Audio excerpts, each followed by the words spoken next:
keagungan ayat kursi ini, saudara, begitu banyak. Salah satunya adalah apa yang disabdakan oleh Nabi besar Muhammad sallallahu alaihi wasallam. Kata Nabi, man qara'a ayatal kursi fi duburi kulli salatin maktubatin lam yamna'hu min dukhulil jannah illal maut. Kata Nabi, saudara, siapa orang yang membaca ayat kursi sesudah sholat 5 waktu, sesudah sholat zuhur, wiridan ayat kursi nggak pernah ditinggal. Habis asar ayat kursi dia baca, habis maghrib ayat kursi dibaca, habis isya dibaca, habis subuh dibaca.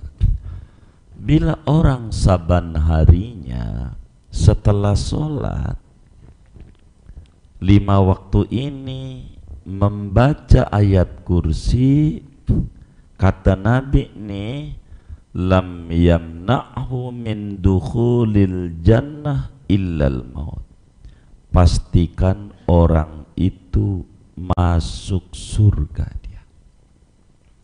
Siapa orang habis sholat baca ayat kursi, kata Nabi, antara dia dan surga terhalang tembok satu doang, namanya mati. Artinya karena dia masih hidup, jadi enggak dapetin surga. Kalaulah dia mati habis baca ayat kursi nih dohor sebelum asar, pastikan dia surga. Ini satu berita menggembirakan daripada Nabi besar Muhammad sallallahu alaihi wasallam untuk kita. Perlu kita ketahui dari sekian banyak ayat-ayat Al-Quran, satu ayat ini amat sangat istimewa, yaitu ayat kursi. Kalau kita baca selepas sholat Dohor, asar, maghrib, isya, subuh, enggak ditinggal oleh kita. Sejak kita tahu sampailah kita meninggal dunia, pastikan kita dianugerahi surganya Allah subhanahu wa ta'ala. Beruntunglah orang yang kalau sholat 5 waktu, di antara wiridan yang dia baca sebelum bangun berdiri, dia baca ayat kursi. Nah, pagi ini paruh kedua dari ayat kursi ini kita akan membedahnya. Paruh pertama sudah dibahas pertemuan yang lalu. Allah subhanahu wa ta'ala berfirman, man dzalladzi yashfa'u indahu illa bi'idhnih. Kata Allah, siapa yang mampu memberikan syafaat di sisi Allah kecuali andai ada yang mampu, pastikan itu sesuai dengan izin Allah, perintah Allah. Kalau ada yang mampu memberikan syafaat. Saudara, apa itu syafaat? Syafaat itu definisinya adalah su'alul khairi minal ghairi ilal ghairi lil ghairi Itu syafaat namanya. Di syafaat itu su'alul khairi minal ghairi ilal ghairi lil ghairi. Syafaat itu adalah memintakan kebaikan, pertolongan dari orang lain yang punya kedudukan yang tinggi, memintanya kepada orang lain, diperuntukkan untuk orang lain. Itulah namanya syafaat. Kalau mau dipasang begitu, contoh memintanya pertolongan dari Nabi Muhammad, begitu, dari wali-wali Allah, dari para alim ulama, dari para syuhada, mintanya kepada Allah untuk kepentingan kita, orang lain untuk kepentingan kita. Itu namanya syafaat. Begitu. Itu nama syafaat.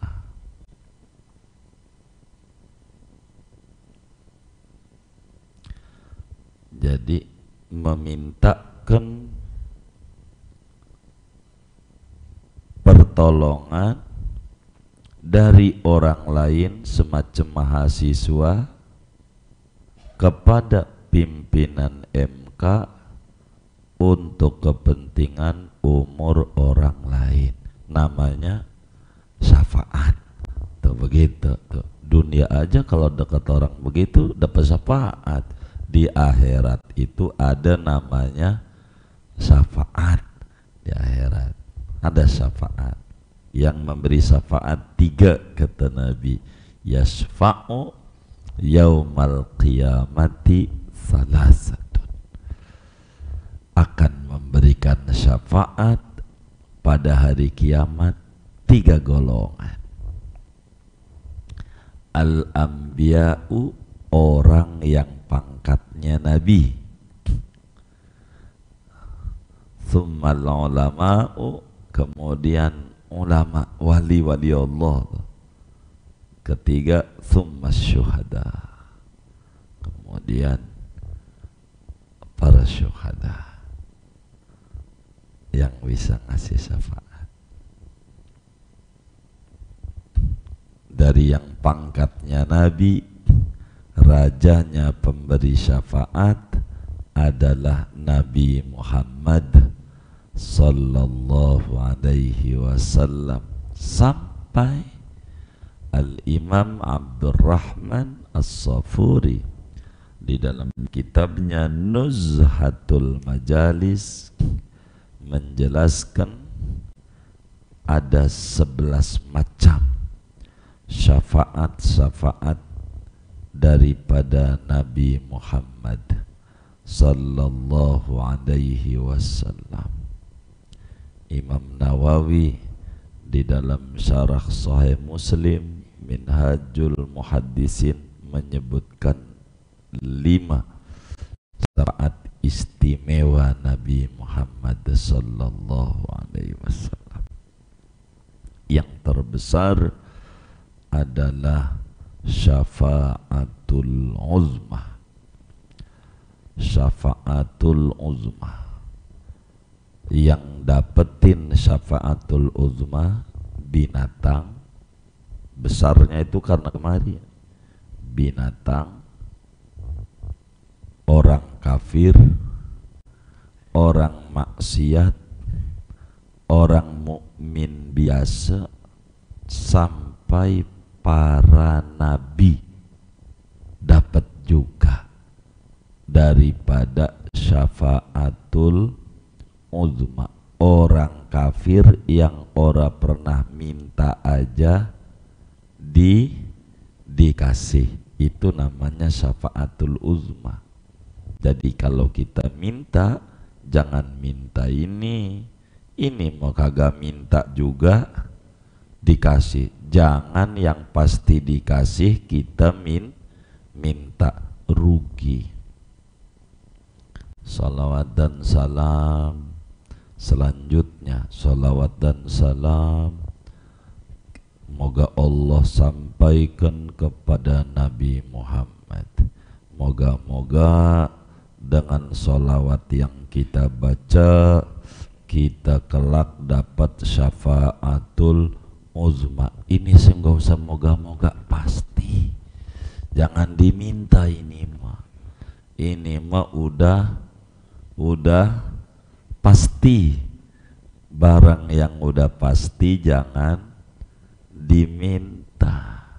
Pasti orang kafir aja dapat. Emang apa? Syafaatul uzma itu fungsinya meredam murka Allah. Fungsinya syafaatul uzma itu untuk meredam murkanya Allah sehingga cepat diadakan peradilan. Jadi mempercepat adanya peradilan. Begini gambarannya. Suka diceramain tuh sama kiai-kiai kalau maulid tuh. Jadi setelah kita bangkit dari kubur, semua digiring ke padang mahsyar, satu padang yang rata, la iwaja wala amta, nggak ada naik, nggak ada turun, rata semuanya. Di situ diapain nama Allah? Diri. Berapa tahun dirinya? 3000 tahun. Mau duduk aja nggak bisa, saking padatnya manusia dari zaman Nabi Adam sampai umat akhir zaman. Diri. Di saat diri itu ada yang keringatnya ampe mata kaki, ada yang ampe dengkul, ada yang ampe pinggang, ampe leher, ampe tenggelam. Hadisnya masyhur, hadisnya. Jadi orang pada bingung, neraka kelihatan, matahari tingginya beberapa meter dari kepala kita, jadi panasnya kayak apa? Api neraka udah berkobar-kobarnya begininya nih, ibarat tungku udah kelihatan. Sampai-sampai jangankan orang yang maksiat, yang kagak maksiat semuanya ngeluh, bingung. Kalau neraka dah enggak apa-apa, tapi yang penting jangan diginiin, jangan dicuekin sama Allah. Diputus salah tidak, dikata benar juga tidak, digantung masalahnya oleh Allah. Itulah kita sering dengar setelah sekian ribu tahun baru orang ingat nyari Nabi Adam. Nabi Adam ampun-ampunan pas ketemu. Kata Nabi Adam, saya dulu makan buah yang dilarang. Saya aja bingung, dimaafin apa kagak ini. Saya nggak bisa. Saya aja belum tentu selamat ini. Nabi Adam aja doanya, nafsi, nafsi, Tuhan selamatkan saya. Bodoh bini anak-anak saya mah, saya aja. saking bingungnya. Semua nabi dari 124.000 orang nabi, nggak ada yang berani ngomong sama Allah. Barulah kemudian sampai Nabi Isa alaihissalam. Kata Nabi Isa juga jawabnya begitu, pada akhirnya dah yang bisa meredam murkanya Allah Nabi Muhammad. Dia kekasih Allah yang tinggi gelarnya Habibullah, sama dia aja orang nyari Nabi Muhammad, baru Nabi bilang ana laha, kunci itu adanya di saya. Maka Nabi sujud, baru Nabi sujud Allah bilang ya Muhammad irfa' ra'sak qul, ucap sal tu'ta isfa' tusyaffa. Dalam Bukhari-nya tuh begitu. Wahai Nabi Muhammad, udah bangun, bukan tempat sujud akhirat ini. Bangun wahai Nabi Muhammad, ucapin kau bakal diberi. Minta apa yang kau minta, ku penuhi. Berikan pertolongan, ku izinkan memberikan pertolongan. Sebab dalam ayat kursi, man dzalladzi yashfa'u indahu illa bi'idznih. Enggak ada yang bisa memberikan syafaat di sisi Allah kecuali dengan izin Allah. Maka Nabi bilang, ya Rabb, saya mohon cepat adakan peradilan. Jangan digantung tuh manusia. Kalau salah-salah, kalau bebas-bebas, kalau benar-benar, cepat. Kata Allah, baik wahai Nabi Muhammad. Inilah namanya syafaatul uzma. Orang kafir dapat, ayam dapat, ayam. Jadi yang kena seksa ini, gantung ini bukan manusia doang, binatang dapat. Habis syafaat Nabi ini, baru yang pertama kali diadili binatang sama Allah. Binatang, orang pada lihat tuh, ada ayam putih dipatok ayam merah. Di dunianya ayam putih dipatok ayam merah 3 kali dipatok ayam putih. Dia ngadu sama Allah. Ini dijelasin nih dalam kitab Al-Yawaqit wal Jawahir oleh Sidi Abdul Wahab Asy'arani tentang uqubati ahlil kabair. Ini kata ayam putih, ya Rabb, saya dulu di dunia dipendel, dipatok, ono ayam merah 3 kali, sakit saya menuntut keadilanmu. Kata Allah, periksa, bener, balas, suruh balas. Dipatok di akhirat tuh ayam merah yang dulu pernah matok ayam putih. Sampai kata ayam putih, saya udah puas ya Rabb, udah empas rasanya. Wah, kalau udah puas, kata Allah, kunu habaan mansura, jadilah kalian debu yang berterbangan, enggak masuk neraka. Begitu cara balasnya Allah. Itu ayam yang enggak ada akalnya, kalau pernah matok kayak begitu tuh. Nah, kaki kita main bola nendang kaki orang, sengaja lagi, berapa kali pikirin tuh kayak begitu. Tangan kita nonjok orang, salah kagak begitu, hanya bilain temennya, dia temen yang salah dia. Nah, itu dipikirin tuh. Ini nih namanya syafaatul uzma, meredam murkanya Allah untuk cepat diadakan peradilan. Itu syafaatul uzma. Di luar ini banyak syafaat Nabi Muhammad. Ada syafaat meninggikan derajat orang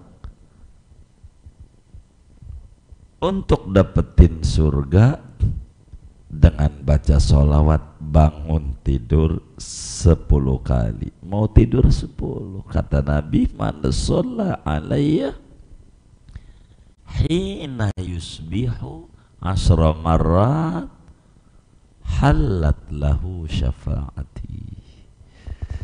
Siapa orang yang pagi-pagi melek mata dia baca sholawat kepadaku 10 kali, berhak tuh orang dapetin syafaat istimewa dariku.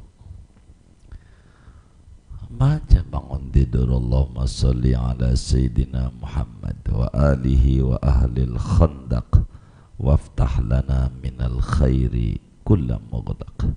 Allahumma sholli ala Sayyidina Muhammad wa alihi wa ahlil khandaq waftah lana minal khairi kulla mughlaq. Tuhan, ya Allah, limpahkan salawat kepada junjungan kami Nabi Muhammad, keluarga Nabi Muhammad, mereka yang ikut andil pada peperangan Khandaq.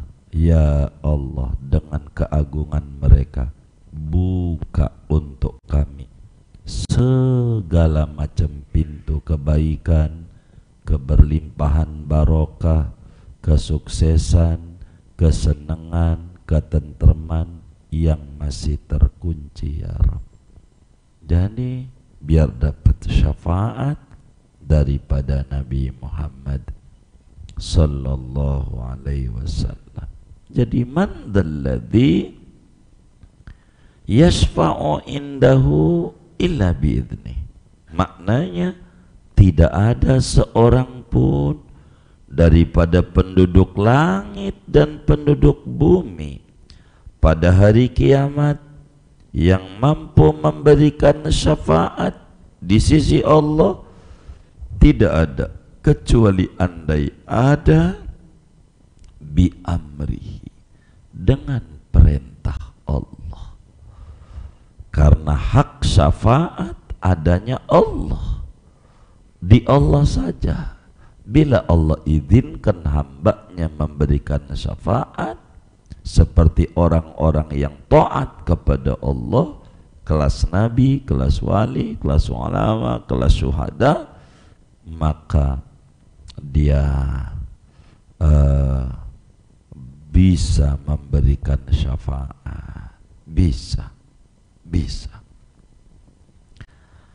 Wa hadza raddun 'alal musyrikin. Kata Syekh Nawawi, ayat ini man dalladzi yashfa'u ini adalah ayat penolakan keras dari Allah kepada orang-orang musyrik ketika diajak Islam. Ayo Islam, kata dia, Tuhan ini yang bakal nolongin saya di akhirat. Padahal patung yang membuat engkongnya dia.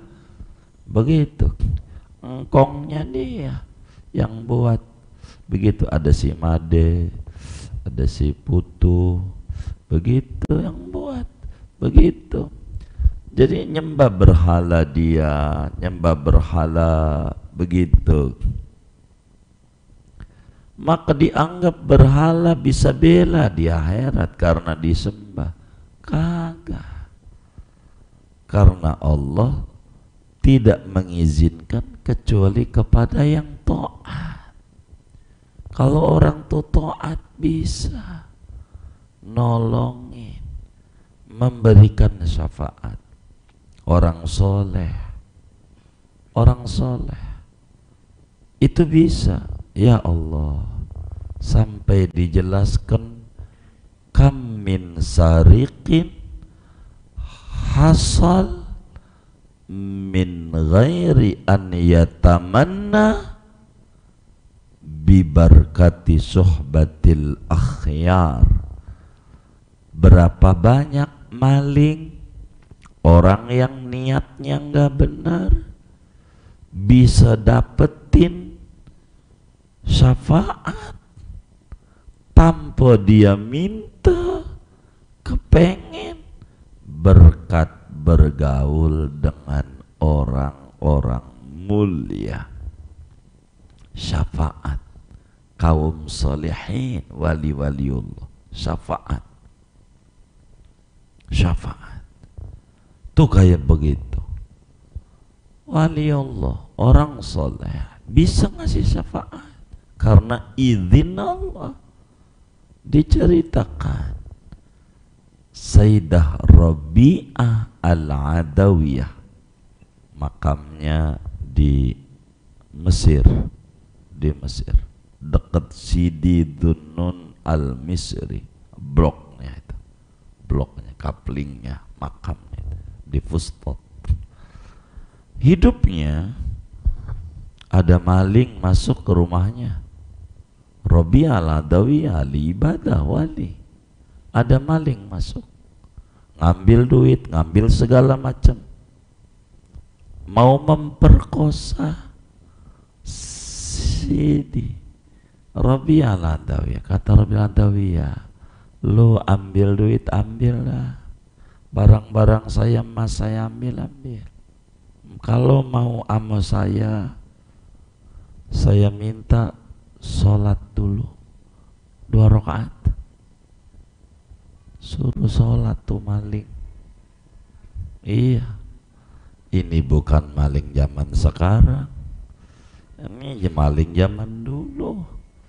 Begitu dia mau ngerampok, mau memperkosa orang, kata nih Rabi'ah, sholat dulu dah. Kalau lo mau sama tubuh saya, mau sholat dulu. Itu maling wudhu, sholat. Tuh maling dulu tuh kayak begitu. Kalau maling sekarang udah langsung gebuk aja begitu, nyuruh sholat lagi. Baba juga, gua juga kagak begitu. Siapa lo begitu? Ini sholat maling. Kata Rabi'ah Adawiyah, angkat tangan, dia lagi sholat. Ya Rabb, badannya ini orang sudah saya kuasai, badannya udah saya kuasai. Saya minta dia untuk sholat, dia nurut sama saya. Adapun hatinya bukan saya punya. Engkau yang membolak-balikan hati, terserah engkau ya Rabb. Pokoknya udah saya suruh ibadah. Itu maling pas sujud rakaat kedua nangis gegeroan, taubat sama Allah, taubat. Ditaruh lagi barang-barangnya, tinggal nangis. Jadi muridnya, padahal niat masuknya mau ngapain? Mau nyolong. Niatnya gara-gara bergaul dengan orang soleh dapat syafaat. Tuh syafaat tuh izin Allah, bergaul orang soleh begitu. Kita demen tuh ziarah ke wali-wali, entar di akhirat sama wali itu bakal dibela sama wali itu. Baca Fatihah yang tulus, ziarahnya. Jadi wali juga ngomong waktu minta syafaat, kan udah di dunia waktu lu ziarah, lu kan minta proyek gul, kan udah, masa minta lagi, kan lu mintanya itu gitu. Doain wali, doain biar ditinggikan derajatnya, kuburnya jadi taman surga dan seterusnya begitu. Nanti diingat sama wali-wali yang diziarah itu, yang didatengin itu, di mana tempat itu bakal memberi syafaat, izin Allah. Sebab kata Syekh Nawawi, fa innahu ta'ala la ya'dhanu fi syafaati li ghairil muti'in. Allah tidak memberi izin pada urusan syafaat bagi orang yang kagak taat. Kalau kita nurut sama Allah, apalagi rajanya orang yang bertakwa, tidak ada sejagat raya ini orang yang paling takwa selain orang yang paling mulia. Tidak ada orang yang paling mulia selain orang yang takwa.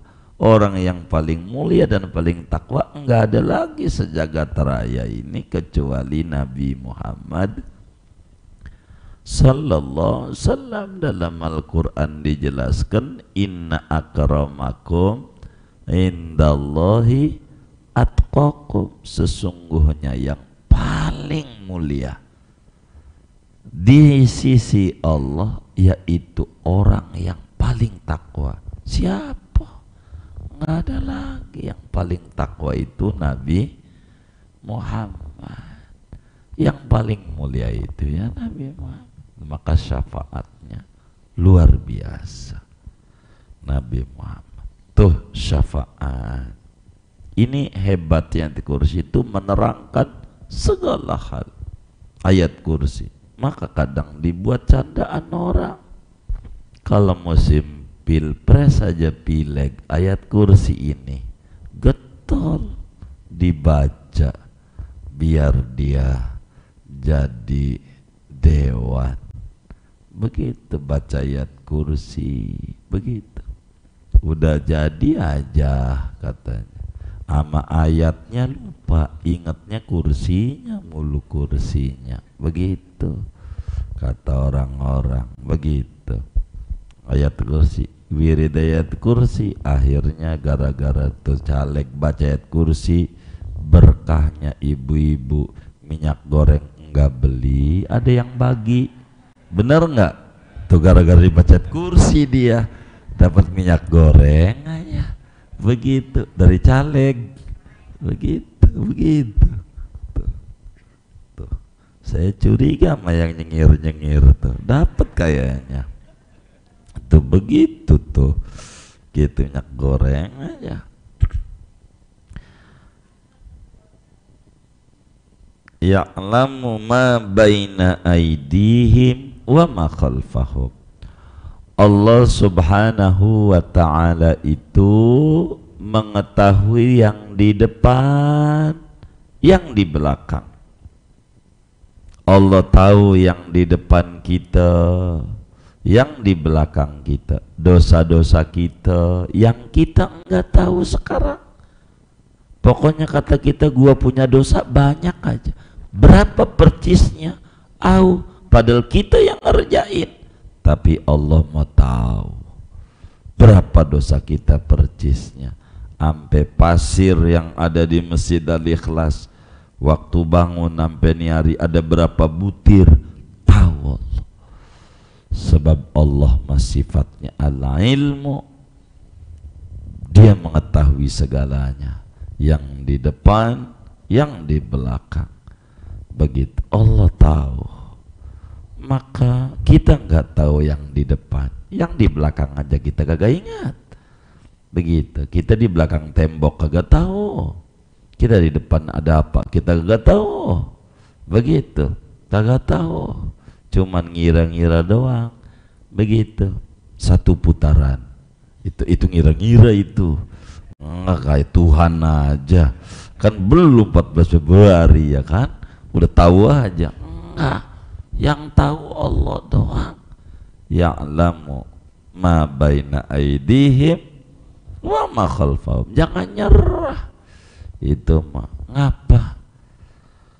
Enggak lah, saya ogah dagang takut rugi. Lah bagaimana? Kayak Tuhan aja. Ya dagang-dagang aja, buka warung aja, buka warung. Ikhtiar. Karena kita hamba yang bodoh. Buka warung. Udah buka warung, ada yang beli atau tidak itu urusan Allah. Allah udah tahu. Kita enggak tahu sebagai hamba. Banyak enggak tahunya kita. Bodohnya banyak. Kita kandai pun kita tahu, itu karena dikasih ilmu oleh Allah. Kalau enggak dikasih ilmu, aduh repot. Begitu. Dikasih akal sehat oleh Allah. Ada orang alim, ilmunya banyak, kabelnya satu konslet, kabelnya di palanya atu aja. Ini di pala nih ada kabel jumlahnya 15 miliar. Ini di pala nih, sel saraf namanya. Jadi kayak kabel tuh kecil-kecil di otak kita nih pala. Itu jumlahnya 15 miliar. Banyak apa dikit? Dikit. Dikit. Sebab satu aja konslet gelarnya PA. Satu doang tuh, nggak usah banyak. Satu nih putus dari 15 miliar, gelarnya PA. Udah, tempatnya grogol. Begitu. Tuh begitu. Ini sel saraf. Allah tuh tahu apa aja. Jadi jangan takut hidup. Allah tahu. Begitu. Tenang aja dalam hidup. Tafsirnya ya'lamu ma qablahum ma ba'dahum. Allah tahu yang di belakang, Allah tahu yang di depan. Sebelumnya tahu, sesudahnya tahu. Yakni yang dikerjakan yang buruk Allah tahu, yang dikerjakan yang baik Allah tahu. Udah, kita kerjakan yang baik-baik. Itulah dalam hidup. Kita nggak usah kerjain yang buruk-buruk. Allah tahu, biar orang nggak tahu. Begitu, kerjain yang baik-baik. Begitu.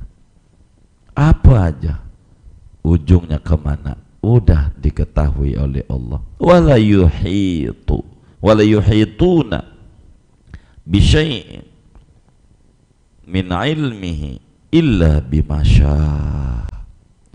Ndak ada yang menguasai, meliputi apapun dari pengetahuan Allah kecuali yang Allah kehendaki. Maknanya tidak akan tahu perkara gaib kecuali karena dikehendaki oleh Allah.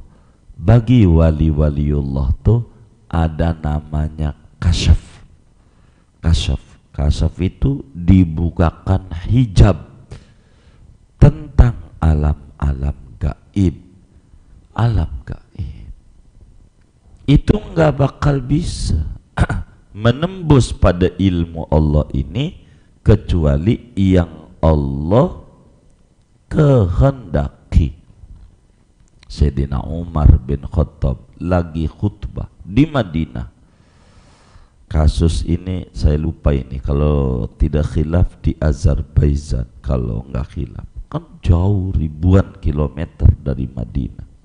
Lagi khutbah Sayyidina Umar, kelihatan pasukannya terdesak melawan musuh, tentara Romawi terdesak. Akhirnya Sayyidina Umar bilang, ya Sariyah al-jabala, al-jabala, wahai pasukan-pasukanku, minggir dulu ke gunung, minggir dulu, mundur, jangan langsung maju, mundur dulu, atur strategi, mundur dulu. Itu orang pada dengar pesan Sayyidina Umar, komando, ini mana ini Panglima Besar Amirul Mukminin Umar. Jadi akhirnya pada mundur karena mereka semuanya dengar. Begitu dari apa yang Sayyidina Umar omongin. Di Madinah bingung orang yang sholat Jumat. Apa itu Umar itu? Ngomong wahai pasukanku, pasukanku, ujuk-ujuk ngomong begitu. Minggir ke gunung. Habis itu melanjutkan lagi pidatonya. Lalu kemudian khutbahnya Sayyidina Umar. Lalu sesudah salam sholat Jumat ditanya, ngapain? Nyuruh minggir ke gunung, minggir gunung. Pasukan kita yang perang tuh terdesak, hampir kalah, lagi saya atur strateginya. Begitu, suruh minggir ke gunung. Yang benar tanya aja. Begitu, pas pulang udah bisa mundur pada tuh yang di medan perang menang, ditanya, dengar enggak Jumat ada omongan itu dia? Saya bilang ada suara Sayyidina Umar. orangnya mana ini ya? Begitu. Jadi dari Madinah bisa nembus ribuan kilometer, nggak pakai video call enggak. Wali Allah, sebab wala yuhituna bisyai'in min ilmihi illa bimasya.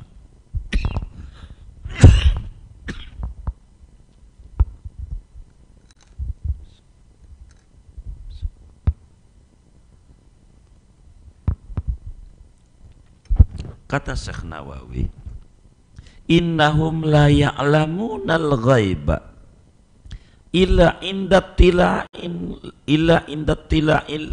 ba'da anbiya'ihi ala ba'dil ghaib wa kadha ba'da asfiyaihi minal awliya wal ulama.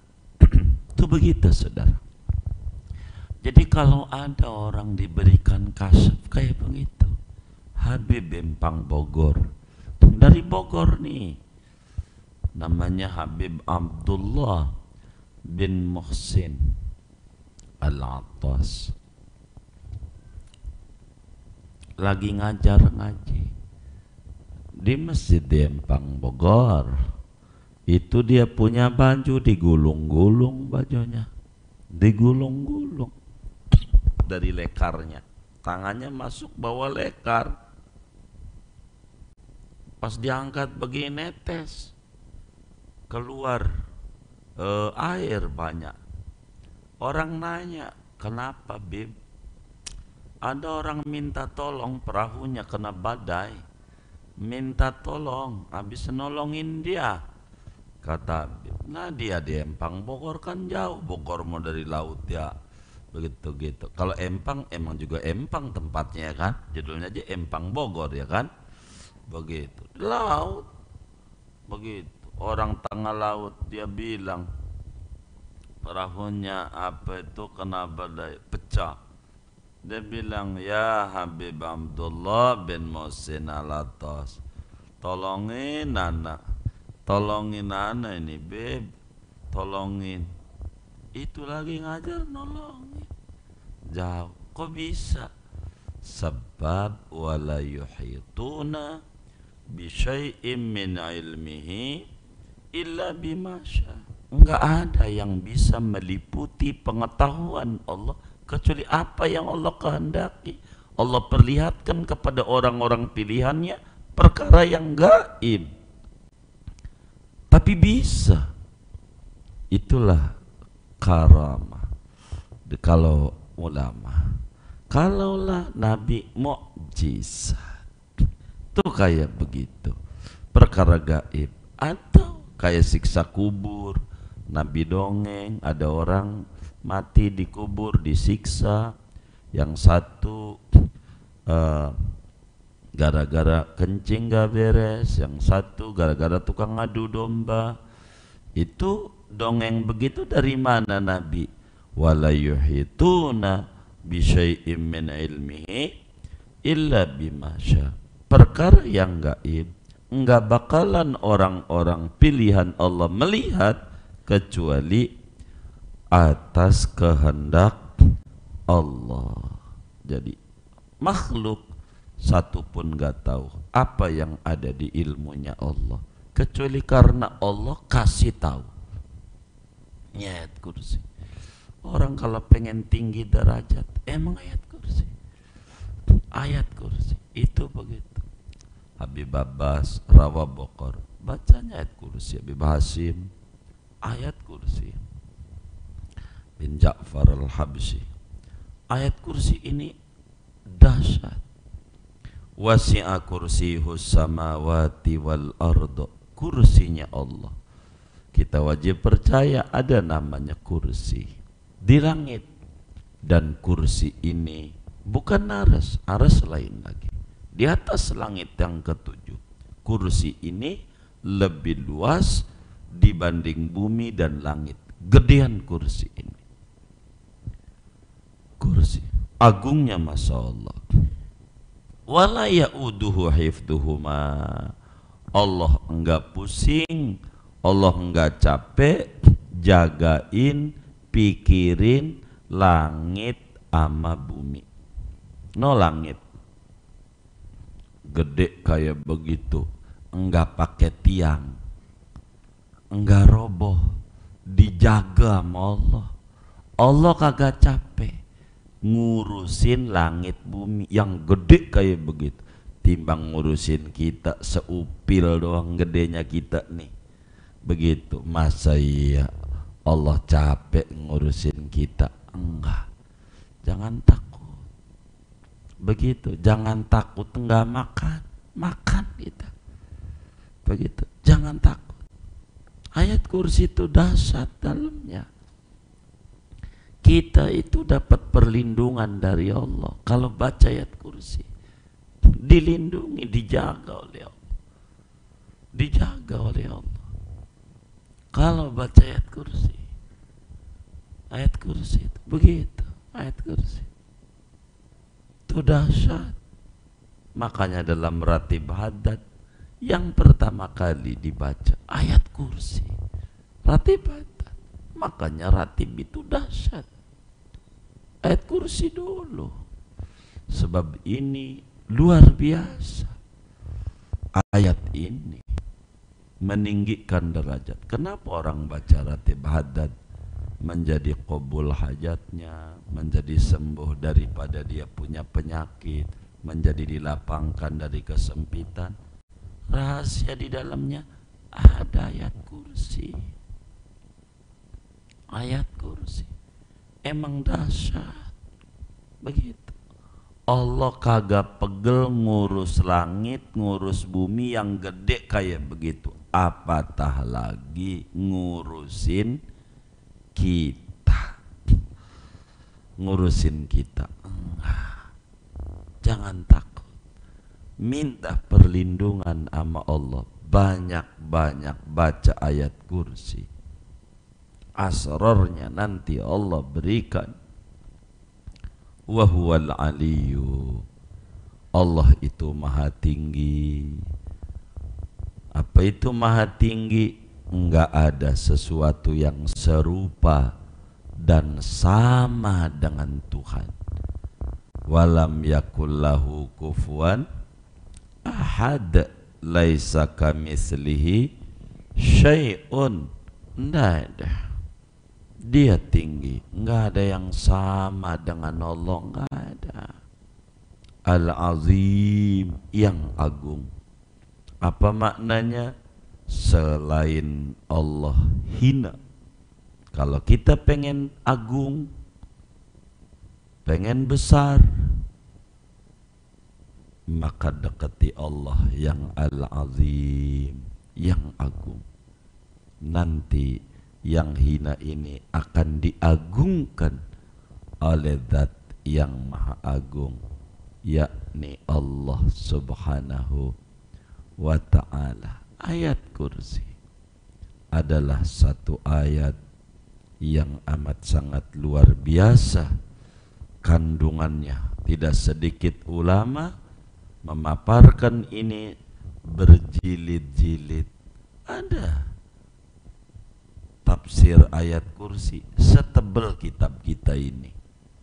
Tafsir Munir hanya ayat kursi doang, dijabarin saking luasnya daripada ayat kursi. Tapi sekelumitnya dari apa yang kita kaji, kita dapat memahami betapa kandungan ayat kursi ini luar biasa, menerangkan tentang Allah itu maha hidup, berdiri sendiri, mengatur segalanya. Allah mau cabut nyawa kita bisa, karena kun fayakun. Allah kasih kita sakit bisa, Allah kasih kita sehat bisa, Allah kasih kita susah bisa, Allah kasih kita senang bisa. Apa aja bisa Allah berikan. Syafaat bisa, karena Dia yang punya. Andai ada orang memberi syafaat, izinnya dari Dia. Orang pengen dapat penjagaan bisa. Ini ayat kursi. Ayat kursi dahsyatnya luar biasa. Oleh karena itu, sebagai seorang muslim, jangan tinggal tentang ayat kursi ini karena agungnya, Masya Allah. Sampai setan waktu kemarin yang ngaji ayat ini dijelaskan, ngajarin nama Abu Hurairah kalau pengen kagak hilang baca ayat kursi. Kata Nabi, setan kali ini bener nih bisikannya, ente amalin gak apa-apa. Abu Hurairah dapat ijazah dari setan, suruh ngamalin ayat kursi biar selamat gudang barangnya. Begitu, biar selamat. No caleg-caleg tuh, biar suaranya nggak bocor, nggak hilang. Banyak baca ayat-ayat kursi biar selamat. Tuh begitu saudara. Inilah sekelumit di antara makna yang kita dapat ambil dari apa yang ada pada ayat kursi. Mudah-mudahan Allah subhanahu wa ta'ala berikan kita semua taufik dan hidayah, kita bisa mengamalkan perintah Allah yang ada di ayat kursi. Allah subhanahu wa ta'ala berikan kita keberkahan hidup berkat ayat kursi, dan Allah izinkan lidah kita untuk sering-sering membaca-baca ayat kursi. Amin ya rabbal alamin.